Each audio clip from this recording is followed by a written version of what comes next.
In the state of Rhode Island, having the White House interested as they are firsthand in the state of Rhode Island is long-term incredibly incredible opportunity, right? And I was one of the first ones in with President Biden way back when. I think he was, early on in his campaign. I was knocking doors for him up in New Hampshire. So it's nice that he remembers that a governor in Rhode Island was trying to help him become president. And now he's returning the favor, by his wife being here. But the real connection there is the education. So the education, my wife Susan's a career teacher. Dr. Biden is as well. Rhode Island College is a main issue for us in terms of a main opportunity we're going to take advantage of. You heard it just here today about even this life science, building being built, and Rhode Island College is going to have a hand in that in terms of personnel. So to have the education piece in this space, which is my top priority in the state, is to raise people's incomes, and you have to do really good in education to make that happen. We're very, very pleased and looking forward to continuing having a strong relationship with the White House. We can do one more 12.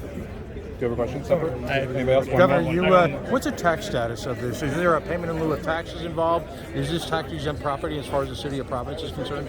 Well, on I'm not exactly sure the makeup on the tax structure, but I believe that the state will not be paying taxes on a building. But I'm sure that the commercial or the other partnerships, and this is a public-private partnership, I would expect that there would be tax revenue coming from that side of the fence. Governor, just a quick question on RSV cases. Those are respiratory illnesses going up across the country. country. Help me with that. You might know more about that than I do. It's respiratory illness in young children. And Hasbro Children's, they're starting to see overcapacity of that.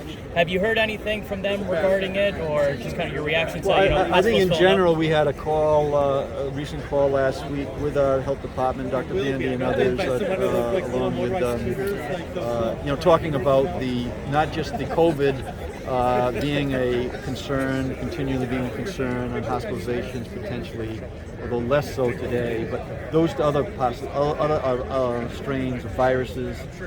We know that the hospitals during the wintertime are going to be more stressed than during the fall and the summer time frame. So we're working with the hospitals just like we did going through the COVID time frames to make sure that we're doing everything we can to address whatever health impact is coming in their way. But we know that there's going to be a heavy virus season. It gives me a chance to say, go get vaccinated, take your flu vaccination. That would be very helpful. Take your third or fourth COVID vaccination, all in prevention. That's going to help us relieve some of the stress that's coming into the hospitals that normally comes during this time of year. We're going to go. Thank you, everybody. Thank you.